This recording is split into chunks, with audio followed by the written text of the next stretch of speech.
이 영화를 볼까? 본 척할까? 여러분의 영화를 해부해드립니다. 안녕하세요. 영상 해부학입니다.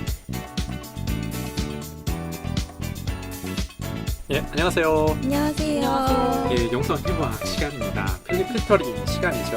예, 저희가 이번 주부터 또 새로운 키워드 주제를 가지고 출발하게 됐어요. 벌써 저희가 이 방송이 한 11월 말에서 12월 초인 것 같아요. 그러면은 여러분들이 기다리시는 명절이라고 해야 되나요? 휴일이라고 해야 되나요? 크리스마스입니다.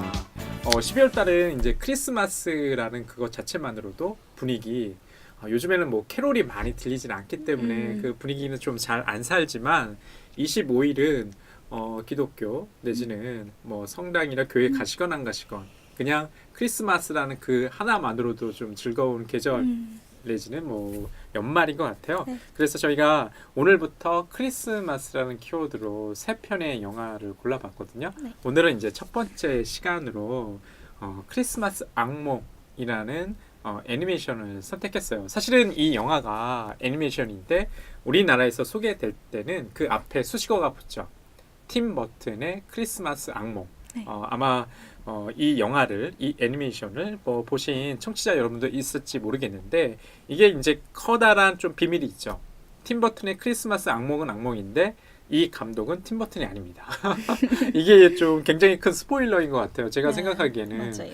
왜냐면 저도 이 영화 애니메이션을 보기 전에는 크리스마스 악몽을 팀 버튼 감독이 연출했거니 생각했는데 그게 아니더라고요. 맞아요. 그래서 좀 재미나기도 하고 그럼에도 불구하고 여전히 팀 버튼의 색깔이 좀 녹아 있거든요. 네. 예, 저희가 이제 본격적으로 좀 얘기 나눠보기 전에요. 크리스마스니까 좀 크리스마스에 대한 기억, 추억이 다 있으실 것 같아요. 악몽보다는 추억, 좋은 기억을 좀 얘기하면서 출발하는 게 어떨까 싶어요. 예, 우리 여름께서는 크리스마스, 또 연말이면 또 바쁘시죠. 또 게다가 여름님이나 제이님이나 다 뭐 연애를 하고 있고 또 가족들과도 또 시간 보내야 되고 하니까 풍성한 크리스마스가 될 것 같은데 과거에 내지는 뭐 크리스마스에 관련된 기억 한번 여쭤보고 출발하고 싶어요. 여름께서는 어떠세요? 저는 크리스마스에 대한 아름다운 추억을 말하기를 원하시는 것 같은데 추억 없는 것 같아요. 추억이 없는 게 악몽이죠. 네. 사실 크리스마스에 대한 저는 그런 판타지가 없거든요. 뭔가 막 크리스마스를 막 특별하게 보내야 돼 약간 이런 강박이 없는 편이어서 늘 평범하게 지냈던 것 같은데 지금 최근 생각해보면 지난 크리스마스, 지지난 크리스마스, 지지난 크리스마스, 지지난 크리스마스 보면 다 뭔가 남자친구랑 싸우거나 그랬던 것 같아요. 함께 있는 사람과 뭔가 불화가 있거나. 원래 그럴 때 많이 싸우죠. 네, 그렇죠. 저도 뭔가 크리스마스에 대한 환상은 없는데 뭔가 그 크리스마스의 분위기에 떠밀려가지고 뭔가 밖에 나가면 너무 정신없고 뭔가 아무것도 안 하고 길거리에 추운데 막 이러고 있고 막 이런 게 너무 피곤하고 싫고 기빨려가지고 생각해보면 작년에 남자친구랑 여행 갔는데 여행 가서 엄청 재밌게 놀고 이제 저녁만 먹고 올라오면 되는데 저녁 먹고 나가기 직전에 싸워가지고 어디였지? 양양이었나? 속초였는데 속초에서 서울로 올라올 때까지 한마디도 안 했거든요. 차 안에서. 어떡해. 그렇게 했고 작년에도 같이 있다가 또 왜 싸웠지? 아무튼 또 별것도 아닌 걸로 또 싸우고 막 이래가지고 크리스마스에 대한 좋은 기억이 없는 것 같아서 올해는 좋은 기억으로 남겨볼까 했는데 기대를 하지 않기로 했어요. 악몽을 얘기해 주셨네요. 이게 다 크리스마스 때문이다. 제기 좋아요 저는. 예, 그러면 제이님께서는 어떠세요? 크리스마스 뭐 특별한 기억이 있으시거나 앞으로 뭐 계획이 있으세요? 저는 어렸을 때 이 크리스마스 악몽이라는 영화 자체도 엄마가 어렸을 때 비디오를 그때는 비디오를 녹화해가지고 영화를 봤던 기억이 나거든요. 그래서 그때 녹화해서 봤던 기억이 나는데 그때가 생각이 나면서 그때 당시에 엄마 아빠가 크리스마스라고 선물 준비를 해줘가지고 카드를 써준 거예요. 근데 카드를 썼는데 그것까진 좋아. 근데 그때 제가 크리스마스에 산타클로스를 믿진 않았는데 아빠가 카드를 썼는데 이름을 쓰다가 잘못 아빠라고 그냥 아빠가 이렇게 쓰는 걸 습관적으로 쓰셨나 봐. 그래서 아빠 갑자기 하고 산타클로스가 라는 카드를 받았던 게 갑자기 기억이 나가지고 귀여우셔. 근데 그때 당시에 저는 산타를 믿지 않았기 때문에 아빠가 실수했구나 어린 제이는 그렇게 생각을 했던 기억이 갑자기 이 영화와 같이 함께 떠오르는 그런 기억이 떠오릅니다. 예. 갑자기 그 생각났네. 우원재 씨가 한 거 있잖아요. 산타는 없거든요. 기억나세요? 어린 래퍼한테 갑자기 생각나. 예, 두 분 다 좀 뭐 좋거나 나쁘거나 뭐 추억들이 있으시네요. 저 같은 경우는 좋은 추억도 있고 나쁜 추억도 있는데 좋은 추억이라 하면 어릴 때 어머니께서 예전에 이제 초등학교 저학년 때였던 것 같아요. 머리 맛에 이렇게 양말을 정말 걸어놓고 잔 예. 거예요. 그런데 아침에 일어나니까 정말 뭐 이런 선물이 있었던 기억이 있죠. 물론 우리 어머니께서 자신의 아이가 이렇게 양말을 걸어놓은 걸 보고서 그 밤에 급히 구하러. 밤에 이렇게 뭐 과자나 이런 몇 가지를 선물해 주셨던 기억이 있어요. 물론 알았죠. 어머니께서 저 양말 그 가장자리에 놓아두셨구나 이런 것들이 있었는데 그게 동생과 그런 그 추억이 있고요. 또 나쁜 추억은 뭐냐면 제가 한번 교통사고를 당한 적이 있어요. 크리스마스 이브에. 아 진짜. 그것도 대포차에 종합보험 들지 않는 그런 차에 사고가 나가지고요. 정말 크리스마스 악몽이었죠. 추운데. 추운데 정말 만날 사람도 없는데 저는 이제 크리스마스에 누구를 특별히 만나거나 이렇게 같이 지냈던 기억은 정말 없는 것 같아요. 항상 고요하고 거룩하게 보냈던 사람인지라 추억도 있고 크리스마스 악몽도 있고 올해 크리스마스 어떨까? 별로 궁금하지 않네요. 예, 그렇습니다. 자, 저희가 이제 그 본격적으로 얘기하기 시작하기 전에요. 완벽한 스포일러 듣기 전에 저희가 계속해서 저희 구독 내지는 좋아요 버튼을 간절히 원하고 있답니다. 저희가 항상 방송 마무리에 좋아요, 구독 버튼 눌러주세요 하니까 구독과 좋아요 버튼이 잘 안 눌러지는 것 같아가지고 앞으로는 저희 방송 홍보를 앞에 완벽한 스포일러 전에 하도록 하겠습니다. 이 방송 듣고 있으신 청취자 여러분들은 반드시 좋아요, 그 다음에 구독 반드시 눌러주시기 바랍니다. 자, 그러면요 본격적으로 완벽한 스포일러 들어가겠습니다. 지금부터 스포일러를 남발하오니 주의하여 들으세요. 네. 팀버튼의 크리스마스의 악몽은 주인공 잭이 등장하면서 시작됩니다. 잭은 호박의 왕이라 불리나요? 펌킨. 할로윈의 제왕이라고 불리는 캐릭터입니다. 매해 할로윈을 기획하는 거에 즐거움에 빠져 있다가 어느 날부터 갑작스럽게 실증 아닌 실증을 느끼게 돼요. 매일 같은 패턴의 같은 할로윈 파티를 하는 게 좀 지겨워진 거죠. 그러던 어느 날 갑작스럽게 트리 모양의 문을 발견하게 되고요. 거기에 들어가게 되면서 크리스마스 마을을 발견하게 됩니다. 그곳은 어두컴컴한 댁이 살고 있는 마을과는 달리 아주 화려하고요. 반짝반짝하고 하얀 눈이 내려 있어요. 그리고 많은 아이들이 산타클로스를 기다리는 모습이 나옵니다. 잭은 그걸 보고 굉장히 충격을 받게 되고요. 자신도 이제 할로윈이 아닌 크리스마스를 준비하겠다고 마음을 먹습니다. 그러면서 산타클로스의 형상을 그림자를 통해서 보게 됐는데요. 산타클로스라는 이름을 샌디클로스로 잘못 알아듣고요. 그림자를 통해서 봤기 때문에 굉장히 거대하고 손에는 칼날을 가지고 있는 인물로 되게 위협적인 인물로 생각을 하게 됩니다. 잭은 다시 할로윈 마을로 돌아와서 잭이 사라졌다고 슬퍼하던 많은 시민들이라고 해야 될까요? 시민들을 위로하면서 이제 앞으로는 할로윈이 아니라 크리스마스를 준비한다 라면서 대대적인 프로젝트를 준비하게 됩니다. 이때 셀리라는 인물이 등장을 하는데요. 셀리는 잭을 짝사랑하는 헝겊 인형입니다. 하지만 셀리는 갑작스럽게 낙엽이 크리스마스 트리 모양으로 바뀌었다가 타들어가는 모습을 발견하게 되면서 이 크리스마스 프로젝트가 잘못될 것을 예감하게 되고 잭을 말리려고 합니다. 하지만 잭은 전혀 셀리의 이야기를 듣지 않고요. 많은 시민들을 시켜서 선물을 만들게 하고 트리를 만들게 하는 등 이제 준비를 하다가 셀리에겐 이제 산타클로스의 의상을 만들어 달라라고 부탁을 하게 됩니다. 그렇게 잭은 크리스마스의 파티를 위해서 준비를 하면서 우기부기의 부하들이자 동네 양아치들이라고 해야 될까요? 록, 쇼크, 배럴이라는 3명의 꼬마 아이들과 같은 형상의 깡패들을 고용해서 샌디클로스를 납치해오라고 명령을 하게 됩니다. 그래서 이 아이들은 크리스마스 마을로 가서 샌디클로스로 착각하는 산타클로스를 납치해오게 됩니다. 이 산타클로스는 결국에 록쇼크 배럴에 의해서 우기부기의 집에 가게 되고요. 이곳에 고문 아닌 고문을 당하게 됩니다. 셀리는 잭을 말리기 위해서 우기부기의 집에 쳐들어가서 산타클로스를 구출해내려고 하고요. 잭은 산타클로스 대신해서 자신이 크리스마스 마을에 찾아가 선물을 주고 자신은 즐거움을 주겠다며 찾아가게 됩니다. 하지만 잭이 준비한 선물은 크리스마스에 대한 부족한 이해로 인해서 공포를 유발하는 뭐 갑자기 뱀이 튀어나온다던가 갑자기 말을 하는 인형이 등장하는 등 그 마을은 정말 난리가 나는데요. 결국에는 경찰과 군대가 투입돼서 잭이 위협을 받게 됩니다. 과연 올해의 크리스마스는 정말 악몽일까요? 아니면 해피엔딩일까요? 예, 지금 연님께 잘 그 이야기를 갖다가 완벽한 스포일러 정리를 해주셨는데요. 네. 이 영화의 이야기는 크리스마스 악몽이 될 뻔했는데, 예, 또 우리 크리스마스 기분을 찾았다는 이야기죠. 예, 네. 단순히 그 정리하자면 그 플롯이 그래요. 자, 그런데 이 영화 본격적으로 지금 얘기를 어떻게 풀어갈까 궁금해서 크게 봤는데 이 영화의 장르가 좀 재미나죠. 네. 예, 일단은 애니메이션. 예, 애니메이션이고 또 거기에 더해서 뮤지컬 영화입니다. 네. 뮤지컬 영화 좋아하시나요? 제이님이랑 여름님은? 아니요. 저는 항상 뮤지컬 영화 저도 좋아하는 편 아닌데 싫어하는 이유 중에 하나가 너무 그냥 해결이 쉽게 돼요. 아, 그렇군요. 노래 부르면서 그냥 행복하게 끝나는 듯한 느낌? 그래서 근데 제가 연극도 그렇고 뮤지컬을 안 좋아하는 이유 중에 하나가 그런 것 같긴 한데 되게 그냥 갈등이 너무 쉽게 극복되는 듯한 느낌? 근데 이 영화도 마찬가지로 되게 쉽게 그냥 한번 노래하고 끝나는 느낌? 저도 보면은 뮤지컬 영화 별로 안 좋아하거든요. 그러니까 어릴 때도 제가 그 경험담을 다른 방송에서 얘기했던 것 같은데 그냥 그게 현실감이 없다고 생각했던 것 같아요. 어릴 때부터.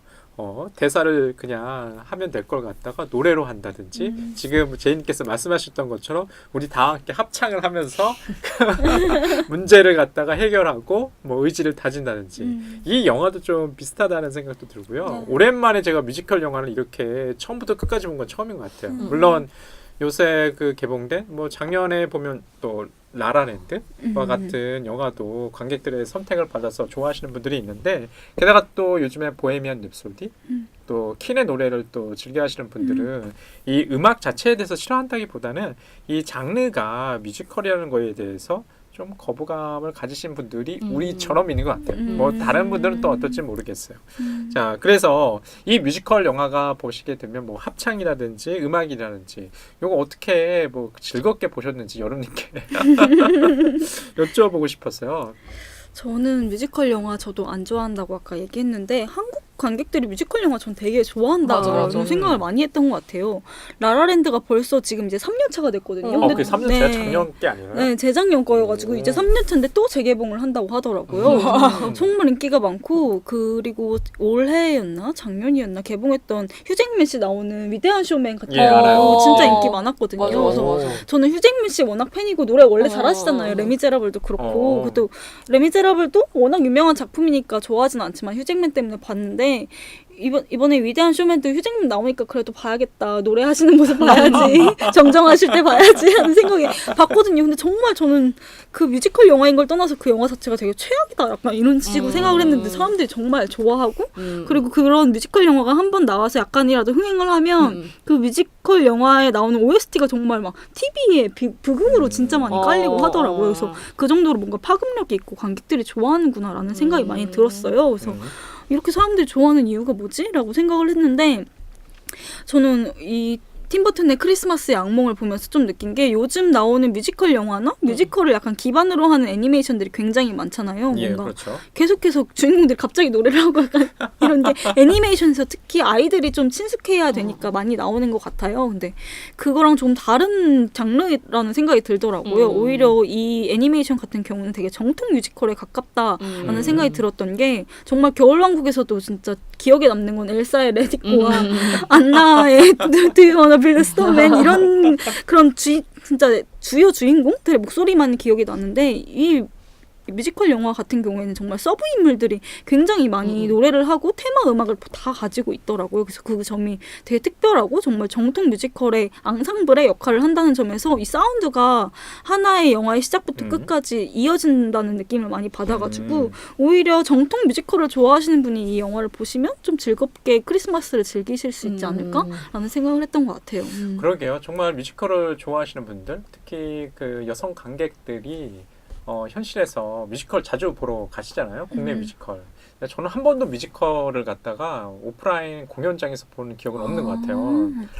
혼자 가기? 좀 모호하다는 생각도 들고 공연 자체를 그렇게 뭐 콘서트나 아니면 연극을 보러 가는 그런 취미를 지금은 가지고 있지는 않거든요. 혼자 가려는 것은 굉장히 큰 노력이 필요해요. 일단 움직여야 되기 때문에.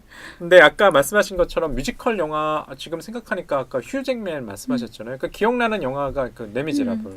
그때도 보면은 레미제라블의 이제 뮤지컬을 갖다가 뮤지컬 영화로 만든 건데 아직도 기억이 나는 것 같네요. I Have a Dream이라는 그 뮤지컬 곡 노래 있었잖아요. 그때는 앤 해스웨이가 부르던 곡을 굉장히 좀 귀에 싹 꽂혀가지고 유튜브로 여러 번 리플레이했던 기억이 난 것 같아요. 왜냐면 아까도 말씀하신 것처럼 요즘의 뮤지컬 영화들은 어떤 특정한 주인공이 부르는 그 목소리를 부르는 그 음악이 좀 대세라고 한다면 이 지금 팀 버튼의 크리스마스 악몽 계속 팀 버튼 감독의 크리스마스 악몽이 아닌데도 불구하고 크리스마스 수식어를 붙이게 되는데 이 영화는 모든 인물들이 자신의 목소리로 음악, 즉 노래를 부르고 있다는 점에서 좀 차별점이 좀 있는 것 같다는 생각도 좀 드는 것 같아요. 네. 제니께서는 뭐 어떻게 생각하시나요? 이 뮤지컬 영화 속에서 등장하는 음악이나 합창이나 이런 것들이 좀 이야기나 아니면은 뭐 이미지나 이런 것들 따라가는 데도 잘 어울리셨는지 아니면 조금 언밸런스하게 느껴지셨는지. 저는 오히려 애니메이션이라서 그런지 뮤지컬이라는 게 이질감이 안 느껴졌거든요. 근데 저는 합창하는 장면 보면서 되게 공산주의 국가 같다 라는 생각을 되게 많이 했었어요. 왜냐면 그냥 뭔가 정치가 부재되어 있는 상태? 왜냐면 잭이 거의 독재는 아니지만 아무튼 독재하다시피 통치하잖아요. 근데 실질적인 또 뭔가 정책을 집행하는 사람은 아니야. 시장은 따로 있으니까. 야, 근데 다들 잭을 따라서 같이 노래를 불러. 약간 이게 되게 공산주의 국가 같다라는 생각을 많이 했었고, 근데 합창을 할 때 셀리는 노래를 안 부르더라고요. 그리고 항상 셀리가 지속적으로 가출을 하면서 뭔가 새로운 변화를 꿈꾸잖아요. 가출하는 이유도 처음에는 잘 모르겠더라고요. 왜 가출을 하는 거지? 지금 핑계스타임 자신의 아버지 같은 박사한테 계속 탈출하려고 하잖아요. 물론 셀리가 나중에 잭이 떠난 후에 노래를 혼자 부르긴 하는데 합창을 하지 않더라고요. 그러니까 약간 그런 거 보면서 좀 이 공산주의 체제에서 유일한 반항자, 약간 셀리 같은 느낌이 되게 많이 들어가지고 좀 되게 애니메이션이라서 어색하진 않은데 오히려 그 어색하지 않음을 이용해가지고 어색해요. 약간 그런 부분들이 있는 것 같아가지고 좀 애니메이션이라는 소재 선택이 되게 재미있는 영화가 아닌가라는 생각이 들었던 것 같아요. 지금 이제 자연스럽게 저희가 장르의 문제에서 이 영화 속에 등장하는 공간의 문제로 좀 넘어가면 될 것 같아요. 여기 그 두 공간이 나오죠. 그러니까 주된 공간은 할로윈 마을입니다. 할로윈 마을.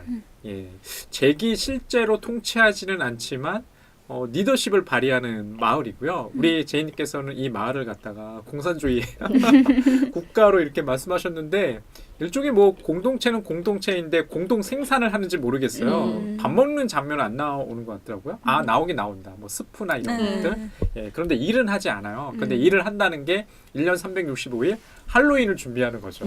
예, 그런 것들이 이 영화 속에서 등장하게 되고 또 우리가 좀 주목해야 될 또 할로윈 마을과 대조되는 마을이 크리스마스 마을이 있어요. 예, 그것도 참 신기한 것 같아요. 크리스마스 마을과 할로윈 마을이 있고 할로윈 마을에서 주된 공간이 펼쳐지게 되는데 이 할로윈과 크리스마스 마을 이렇게 비교해 보시면 이런 것도 좀 재미난 것 같거든요. 어떤 차이가 있나요, 여름님? 저는 우선 명백하게 등장하는 건 그 크리스마스의 트리 반짝반짝한 그 색감이랑 또 할로윈의 그 특유의 어두운 색깔 그런 색감 차이가 우선 두드러지는 것 같아요. 근데 저는 그 공간에서 제일 좀 이게 뭐지? 약간 이렇게 느꼈던 건 아까 제이님이 말씀하신 것처럼 할로윈 마을 되게 독재 체제, 공산당 체제 같은 그런 느낌이잖아요. 그게 잭이 지휘하는 게 정말 명백하게 등장을 하면서 그리고 또 시장이라는 인물이 등장을 하고 되게 시장이 계속 이렇게 얼굴이 바뀌는 그런 캐릭터잖아요. 그렇게 뭔가 인물 묘사라고 해야 될까요? 그게 되게 명백하게 등장을 한다라고 생각을 했는데 나중에 잭이 이제 산타클로스를 대신해서 크리스마스 마을로 가서 이제 선물을 나눠주고 이제 큰 문제가 발생했을 때 사람들이 경찰한테 전화를 막 하거든요. 그래서 막 살려달라고 막 도와달라고 막 이렇게 하고 경찰들이 결국엔 나서게 되고 또 군대가 나서서 이제 잭을 잡는데 성공하게 되죠. 근데 그때 전화를 받는 경찰의 모습이 있나? 그럼 군인의 모습이 전혀 맞아. 나오지 않고 얼굴만 정확하게 잘려져 있더라고요. 그래서 저는 그걸 묘사하는 방식이 차이가 난다는 게 되게 신기하다라는 생각을 했어요. 크리스마스 마을이 사실은 저희가 생각하는 평범한 저희의 삶이잖아요. 근데 거기서 저희를 지키고 안전하게 하는 그런 공권력들의 얼굴을 삭제한다는 게 좀 되게 다른 점? 특별한 점인 것 같아가지고 그게 뭔가 잭이나 아니면 그 시장처럼 뭔가 대상화 특별하게 뭔가 특정화시키지 않고 정말 우리한테 보편적인 그런 공권력을 보여주는 것 같아가지고 오히려 그게 되게 우리가 안전함을 반증하는 거면서도 뭔가 그걸 약간 블랙 코미디처럼 느껴지기도 했던 것 같아요. 그러니까 듣고 보면 그 크리스마스 마을에는 군대가 있고 경찰이 있어요. 그런데 할로윈 마을에는 군대와 경찰이 없거든요. 아, 이것도 좀 차이죠. 그러니까 우리가 사는 세상은 아마 할로윈 마을이 아니라 크리스마스 마을인 것 같아요. 그리고 지금 제이님이 아니라 여름님께서 잘 말씀하셨다시피 우리는 권력을 갖다가 이게 겉으로는 잘 느끼지 못하는 사회에 살고 있는 것 같다는 생각이 들었어요. 아까 공산주의 국가라고 언급한 할로윈 마을 제이님께서 할로윈 마을에서는 실제로 그 권력자가 등장하긴 하지만 그 권력자들은 실제로 어떻게 통치를 하냐면 할로윈 마을의 그 주민들이 다 잭을 찾아요. 이 할로윈을 준비하기 위해서 시장도 찾고 다른 주민들도 찾고 그러니까 자발성에 의해서 운영되는 사회라고 한다면 크리스마스 마을은 그렇게 보이진 않더라고요. 크리스마스 마을은 정말 경찰과 국가 흔히 얘기하는 뭐 우리 또 알티세르식으로 얘기하자면 이데올로기 국가장치가 아니라 뭐 억압적 국가장치라고 하는 굉장히 중요한 그 국가를 구성하는 요소가 있잖아요. 군대와 경찰이죠. 그 무력을 통해서 정상을 유지하는 굉장히 깊은 얘기하고 있네요. 이런 것들이 보인다는 좀 차이가 나는 것 같기도 하는 것 같아요. 자, 그러면서 좀 여쭤보고 싶은 게 아까 잭이라는 캐릭터가 여기 중심 인물이잖아요. 네. 잭이라는 캐릭터가 미워할 수 없는 것 같아요. 저는 이렇게 이 영화를 좀 보고 있으면 잭이 크리스마스 악몽을 유도했다기보다는 잭은 잭의 방식대로 크리스마스를 이해하고 할로윈을 갖다가 좀 기념하고 싶기도 하고 크리스마스에 할로윈의 정신을 갖다가 전해주려다가 벌어지는 일종의 아수라장이라고 봐야 될 것 같아요. 네. 예, 잭이라는 캐릭터 어떻게 보셨어요, 제이님? 저는 잭을 보면서 픽사의 몬스터 주식회사가 생각이 많이 나더라고요. 왜냐면 잭이 최고로 추앙받는 이유 중에 하나가 예. 정말 무섭기 때문이잖아요. 무서움 중에 최고 막 이러면서.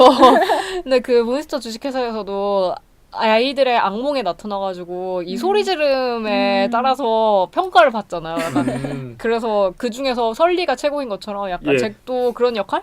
근데 이 픽사가 그때 당시에는 디즈니 게 아니었던 디즈니 거였나 아무튼 이 팀 버튼의 크리스마스 악몽이 먼저 나온 거니까 그러니까 그 영향을 받은 것 같다는 생각이 많이 들어가지고 되게 몬스터 주식회사가 많이 생각이 나는데 뭔가 크리스마스의 악몽은 좀 더 마이너한 듯한 느낌? 잭이라는 캐릭터도 그렇고 되게 마이너한 듯한 느낌이 들어서 되게 많은 영향을 주는 캐릭터가 아닐까? 되게 캐릭터 상품으로도 많이 소비되기도 했고. 이 지금 영화가 이게 디즈니에서 나온 영화인가요? 네. 그렇군요. 원래는 이제 아까 픽사 얘기하셨지만 픽사가 잠시 애플에 인수됐다가 애플이 또 그 디즈니에 팔았죠. 그래서 이제 지금의 픽사 디즈니인가요? 디즈니 픽사인가요? 픽사와 디즈니.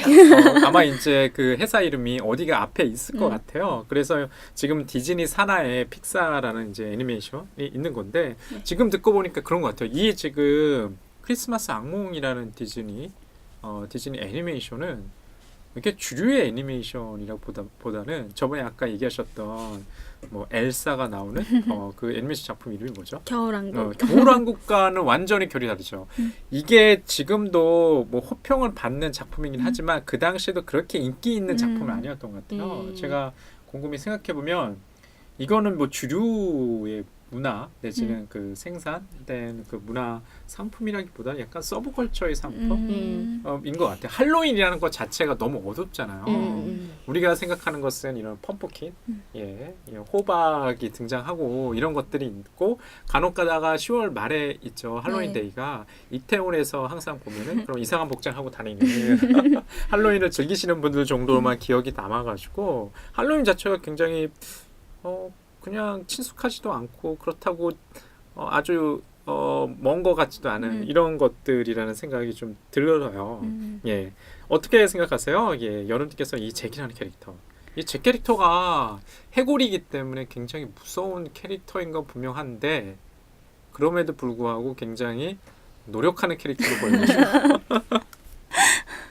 저는 잭이 왜 무섭다는지 하나도 이해가 안 가더라고요. 왜냐면 막 무섭게 하는 모습은 별로 등장하지 않잖아요. 강조되지 않고 막 그냥 크리스마스를 열심히 공부하는 모습만 나와가지고 별로 악당 같은 느낌은 없는데? 라는 생각이 들어서 그 할로윈 마을 자체가 되게 부정적인 느낌으로 다가오진 않더라고요. 근데 제가 물론 할로윈에 대해서 깊이 아는 건 아니어도 할로윈이 그래도 익숙한 세대인 거여가지고 그랬던 걸 수도 있긴 한데 저는 잭이 크리스마스를 이해하려고 하고 노력하는 그 방식 자체가 좀 잘못됐잖아요. 그래서 이런 예. 나쁜 결과를 낳은 거고 그게 아까 말씀하신 것처럼 현재 한국의 할로윈 문화를 보여주는 캐릭터 같다라는 생각을 많이 했어요. 요즘 제 친구들도 그렇고 할로윈이면 우리 놀러가자 파티하자 막 이렇게 하거든요. 그러면 막 얼굴에 분장 이상한 피 범벅하고 막 갑자기 교복을 꺼내 입거나 뭐 이상한 세라복을 입고 이태원 거리를 활보하고 이런 건데 전 정말 이해가 안 가거든요. 앞길을 쫓는 그 할로윈 행기가 저희 대보름 때 불엄도 안 씹잖아요. 그러면서 왜 할로윈을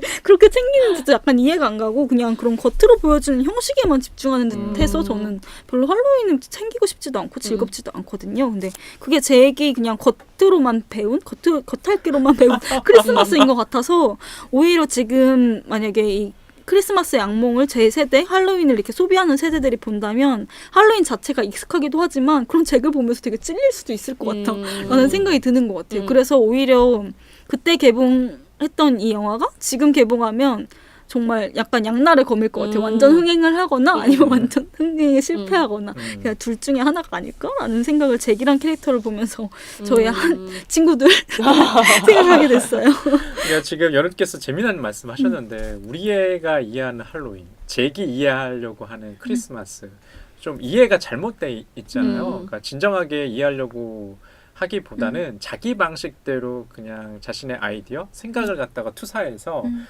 우리 같은 경우는 우리 식대로 그냥 할로윈을 이해해서 그냥 겉만 번지르한 이런 복장, 뭐 파티 문화를 가져온 것 같다는 생각이 들고 이 애니메이션을 보시게 되면은 잭이 정말로 노력하거든요. 책도 크리스마스에 관한 책도 크리스마스 마을에 가서 이따만하게 가져와가지고 이해하려고 노력하고 물건도 막 화학적인 분석도 하고 실험을 막 해요. 그리고 막 그 칠판에 판서를 하죠. 막 이상한 수식을 막 그려놓다가 마지막에 이꼴 한 다음에 물음표를 딱 이렇게 그 던지고 있더라고요. 그래서 이 영화를 제가 어제 방송 준비하면서 잠깐 이렇게 보다가 드는 생각이 우리가 상대방의 문화 내지는 다른 뭐 언어를 배운다는 게 과연 어떻게 접근해야 될까? 우리 식대로의 관념대로만 가져와야 될까? 아니면 저쪽의 방식대로 관점으로만 가져와야 될까? 아니면 이거 둘 다를 가져와서 이해해야 될까라는 생각이 들어가지고요. 아까 연우님께서 재미난 말씀 하셨잖아요. 이 영화가 지금 이게 93년도 작품이거든요. 네. 벌써 한 30년 정도 뭐 이런 터울의 작품인데 이게 지금 개봉되면 어떨까? 근데 일단은 흥행은 안 될 것 같아요. 왜냐면 너무 어두워. 저는 요즘 시대는 좀 이렇게 통통 튀고 가벼운 걸 원하는 시대인 것 같아요. 그러니까 제가 이 영화가 아까도 말드렸다시피 국내 개봉 제목은 팀버튼의 크리스마스 악몽이거든요. 팀버튼이 그 당시에는 굉장히 좀 핫한 감독이었던 것 같아요. 네. 근데 아까도 말드렸다시피 크리스마스 악몽의 감독은 헨리 셀릭입니다. 그리고 이 작품은요 인물과 이야기 즉 캐릭터와 스토리만 팀버튼이 담당했죠. 그래서 이제 팀버튼의 작품으로 저처럼 잘못 오인하고 있으신 분도 있을 텐데 그거 아니라는 것 좀 얘기 드리고요. 그 다음에 좀 얘기 드리고 싶은 게 이 잭과 좀 대비되는 캐릭터가 셀리인 것 같아요. 셀리라는 여성 캐릭터. 유일하게 나오는 여성 인물 아닐까라는 음. 생각이 들어가지고 이 셀리라는 인물에 대해서 좀 여쭤보고 싶어요. 제니께서는 이 셀리라는 캐릭터 어떻게 좀 보셨는지요? 저는 셀리가 이 현체제를 바꾸기 위해서 노력하는 유일한 인물이라고 이쪽에 투사로 보셨군요. 생각을 했거든요. 그리고 왜 셀리한테 그런 예언을 보여줬을까? 아, 그러니까 꿈에서 등장하죠.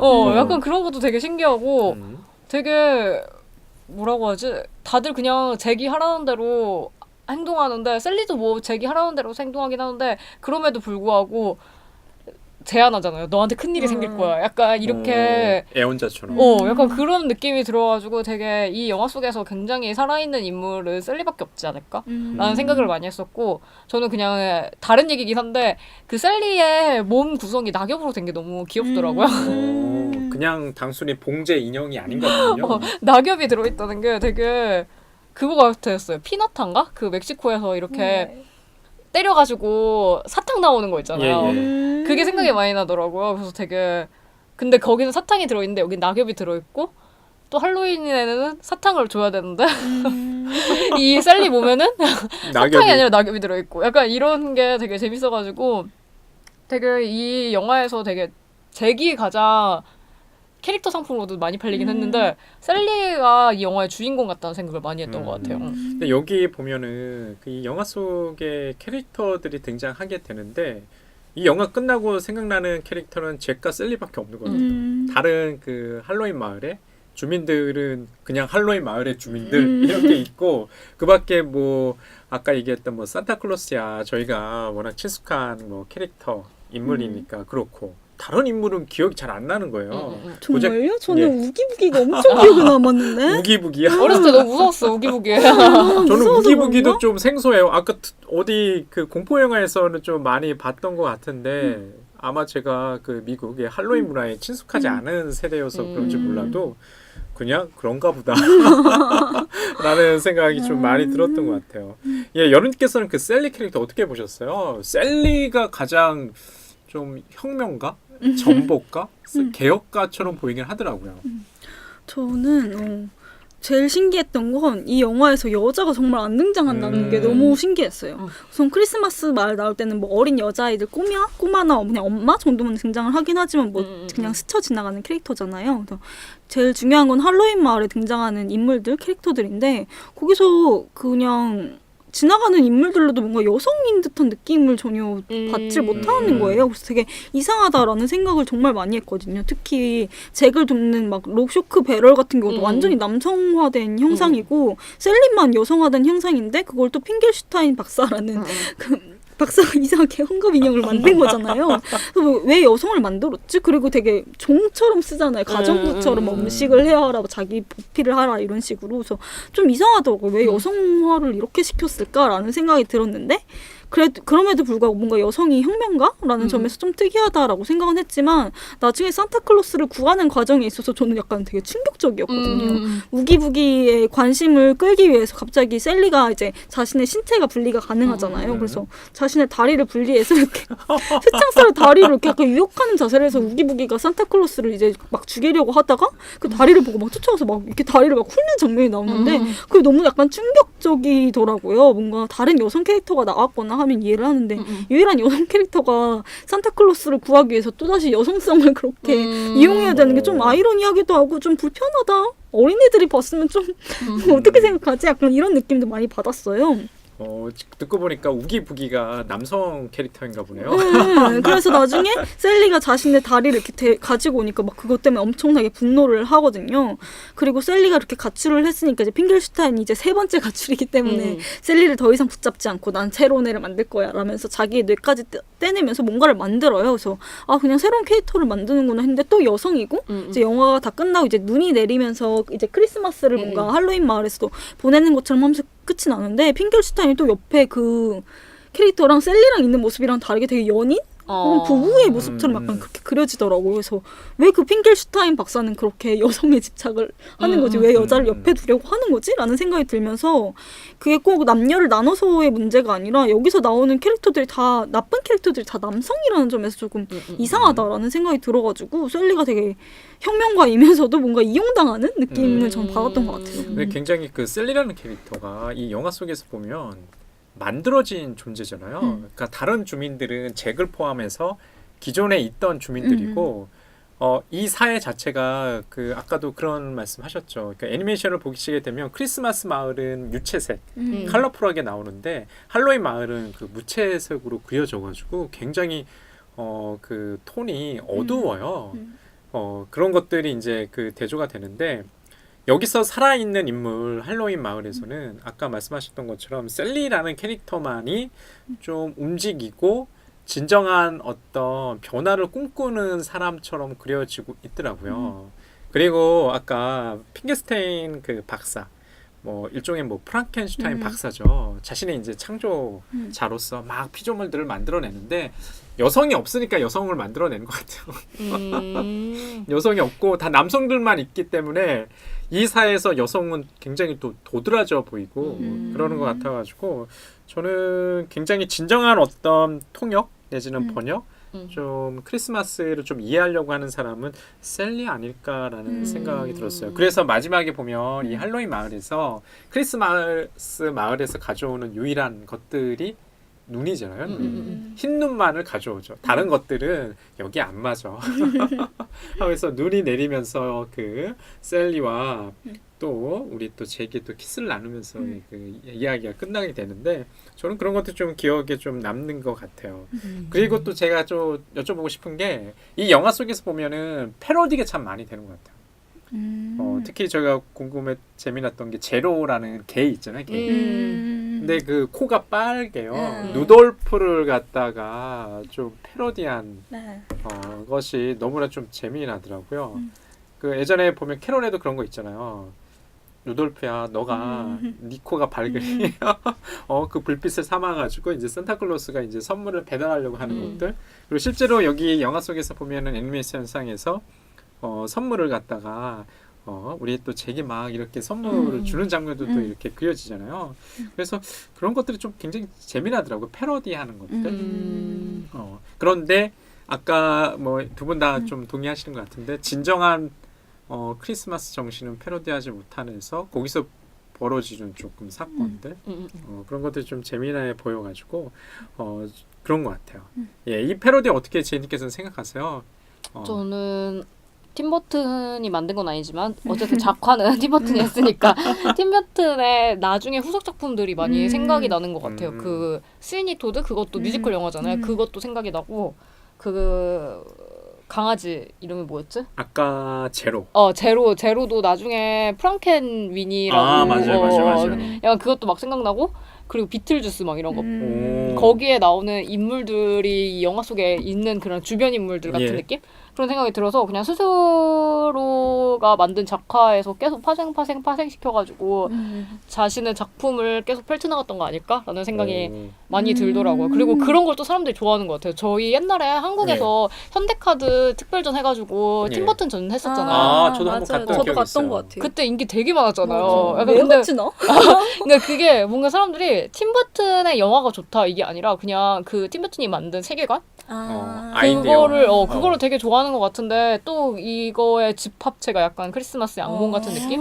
그러고 보면은 그런 것 같아요. 이게 팀버튼 감독의 작품에 등장하는 캐릭터들이 그 뭐 선사라고 얘기해야 될까요? 그런 이제 캐릭터 이미지들을 먼저 선보이는 작품. 그래서 팀버튼 감독을 좋아하는 그 관객 그다음에 청취자 여러분들이라고 한다면 이 영화 속에서 저 캐릭터는 어디서 앞으로 나왔지 이런 것들을 좀 찾는 재미도 좀 있는 것 같다는 생각이 문득 들었어요.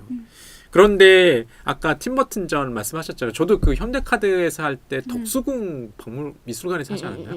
기억이 안 나. 기억이 안 나세요? 저 갔던 기억이 나는데 정말 예당에서 하지 서울시립미술관이었나요? 예당에서 한 거 아니에요? 모르겠어요. 서울미술관에서 했던 것 같은데. 그런가? 서울미술관 시립 거기서 했던 것 같아요. 아 맞아요. 서울시립에서 했어요. 아, 맞아, 서울시- 서울시내에서 했던 어. 것 같긴 맞아, 해요. 맞아. 그래서 제가 그 덕수궁 돌담길 그 걸었던 기억이 맞아, 맞아, 나는데 맞아. 겨울에 했는데. 그래요. 이쯤에 했던 것 같아요. 웃기다. 그때 정말 인기 있었거든요. 근데 지금은 처음 팀버튼 감독의 작품이 지금은 좀 한물 같다는 느낌이 저는 드는데 어떠세요, 여러분께서는?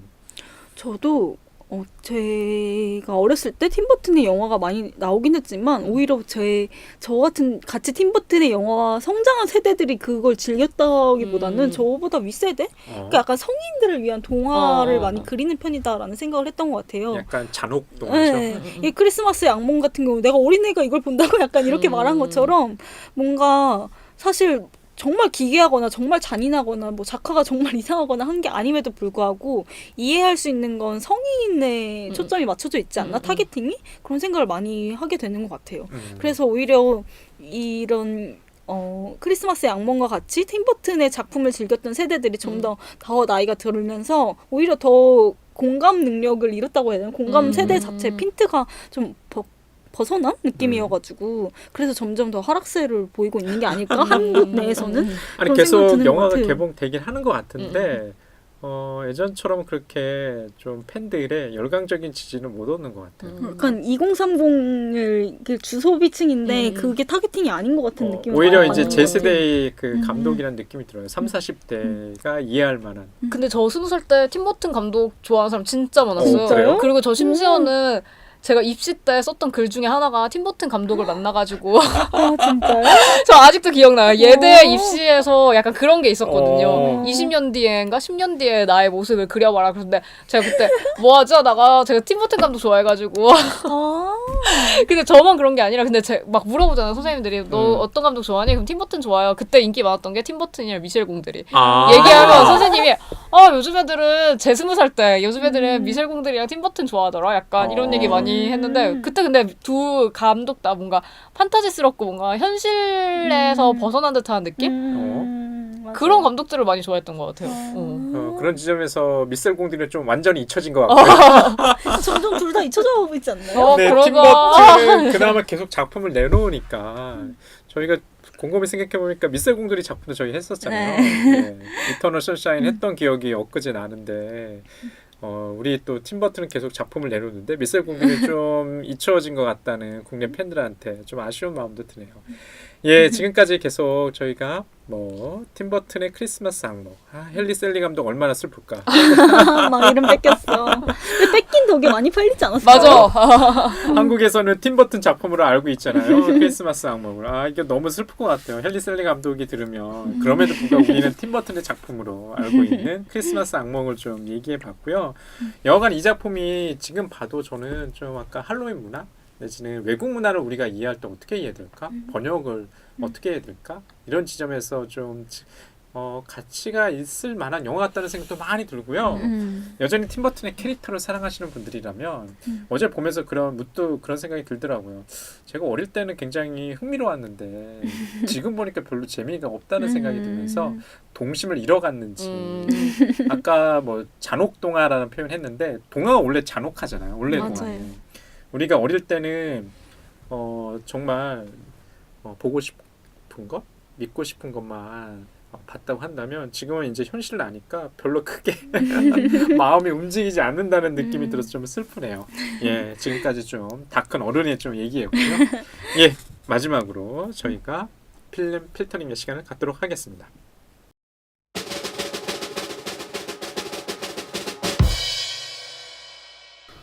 저 같은 경우는 사실 이 영화 자체가 재밌다고 생각하지 않았던 것 같아요. 뭔가 다른 애니메이션에 비해서 뭔가 경쟁력이 있다라고 주장할 수 있는 부분은 드물다라는 생각을 했던 것 같아요. 그럼에도 불구하고 저희가 이제 크리스마스 특집으로 준비를 했잖아요. 예. 사실 아까도 공연 이야기를 했는데 뮤지컬 얘기를 하면서 크리스마스 때 정말 공연 많이 보잖아요. 진짜 뮤지컬 예매하기 너무 힘들고 사실 평소에도 뮤지컬 진짜 예매하기 힘들잖아요. 저도 안 좋아하는데 그래서 조승우 공연은 너무 보고 싶어서 이번에 지킬앤하이드 역시 실패했거든요. 진짜 뮤지컬은 그리고 또 가까이서 보는 게 무조건 좋다라는 생각, 멀리서 볼 거면 안 보는 게 낫다 약간 이런 생각이 있어가지고 좋은 자리 하려다 보니까 실패했는데 오랜만에 이 팀버튼의 크리스마스의 악몽을 보고 나니까 진짜 제대로 뮤지컬을 가까이서 본 듯한 느낌을 많이 받아가지고 사실 저처럼 티켓팅에 실패하신 분들 정말 많으실 것 같고 그리고 먼 자리에서 봐서 좀 생동감, 뮤지컬 공연의 생동감을 느끼지 못하시는 분들, 아쉬움을 느끼시는 분들도 많을 것 같고 사실 뮤지컬도 굉장히 비싸잖아요.